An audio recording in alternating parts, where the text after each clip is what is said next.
हमारे साथ जाने माने कलाकार अनुपम खेर जी मौजूद हैं। अनुपम जी, बहुत बहुत शुक्रिया आपका आज तक पर आने के लिए। मेरा पहला सवाल सर आपसे यही, धन्यवाद जी मेरा पहला सवाल आपसे यही कि सारांश के वो अनुपम खेर, हालांकि बीच बीच में हमने आपको कई मुद्दों पर बोलते हुए सुना है, लेकिन कौन सा वो ब्रेक पॉइंट था आपके लिए जहां पर आपको लगा कि नहीं अब मुझे बोलना होगा, अब बहुत हुआ, ये अवार्ड वापसी के जरिए एक पॉलिटिकल ब्राउनी यानी फायदा उठाने की कोशिश हो रही है? देखिए, इंसान में चेंज जो होती है वो बड़ी साइलेंट होती है, मगर वो चेंज जो आपको नजर आती है जब आप किसी एक ऐसे मुद्दे के अगेंस्ट खड़े हो जाते हैं जहां पर आपका जो मन जो है वो कहता है कि जो ये हो रहा है ये गलत है। हाँ। क्योंकि हर मुद्दे पर आदमी कमेंट नहीं कर सकता है। जब ये इसका अवार्ड वापसी का सिलसिला शुरू हुआ तो सबसे पहले नयनतारा जी ने ये अवार्ड वापस किया था साहित्य अकेडमी का। तो मैंने उनके बारे में थोड़ा पढ़ा तो मुझे पढ़ने को उन्होंने कहा कि देश में इस समय बहुत ज्यादा इनटॉलरेंस बढ़ गई है, इसलिए मैं ये अवार्ड वापस करती हूँ। तो जब भी कोई प्रेजेंट मौके पर कोई टिप्पणी करता है तो उसका रेफरेंस पॉइंट पास्ट होता है कि भाई इस मुकाबले में आज जो है हालात जो हैं बिगड़ गए हैं या हालात अच्छे हैं। तो मैंने वो सोचा कि मैं ये किस हालात की बात कर रही हैं, आज तो ठीक ही चल रहा है सब कुछ। हाँ, ऐसे बहुत सारे दादरी का हत्याकांड हुआ और प्रशांत पुजारी की हत्या हुई, ऐसे बहुत सारे ऐसे किस्से हुए, मगर 86 में उनको अवार्ड मिला था, 84 में सिख नरसंहार हुआ था, फिर उसके बाद 75 में अपना हमारी इमरजेंसी लगी थी, हमारे बहुत सारे रायट्स हुए।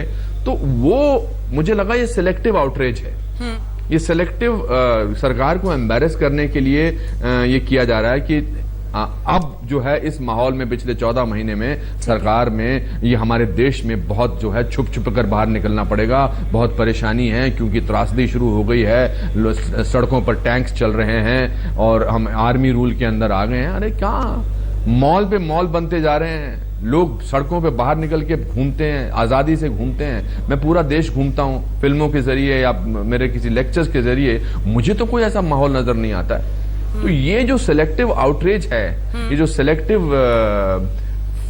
फीलिंग है, हाँ। ये मुझे इस पे थोड़ी परेशानी हुई थी बतौर नागरिक होने के नाते, वरना मैं फिल्म कलाकार हूं, मैं चुप रहता, बहुत हाँ। आंखें बंद करता।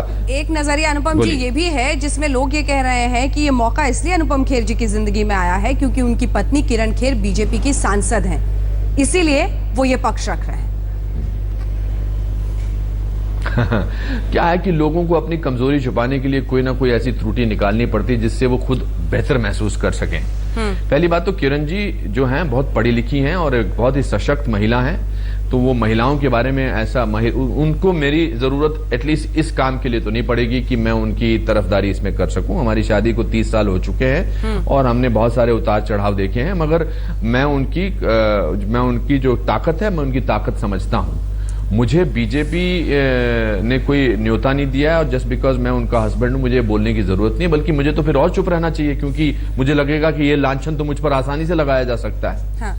पर ये कुछ लोग जो है जब अपना साहस दिखाते हैं, वो साहस लोगों को पसंद नहीं आता क्योंकि वो साहस वो शीशे में देखते हैं और शीशे में उनको अपनी शक्ल नजर नहीं आती, अच्छी नहीं लगती है, तो उस शीशे को तोड़ना चाहते हैं। लोगों को बहाने चाहिए होते हैं कि यार ये जब मैंने पहली बार फिल्म की थी, सारांश फिल्म मुझे मिली थी, तो जो मेरे आसपास के जो सह कलाकार थे, जो मेरे स्ट्रगलिंग एक्टर दोस्त थे, उन्होंने कहा अरे यार बर्बाद हो गया, 28 साल की उम्र में 65 साल का कैरेक्टर कर रहा है, ये तो पूरी जिंदगी बुढ़ा ही करेगा।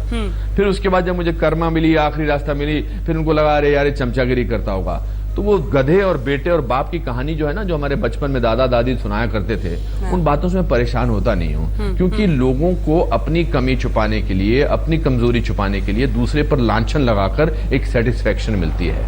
पर उनका ये जो तरीका है, इससे उनको शांति मिल सकती है, मगर अगर ये सच नहीं है तो मुझे इसको डिफेंड करना भी ठीक नहीं लगता है।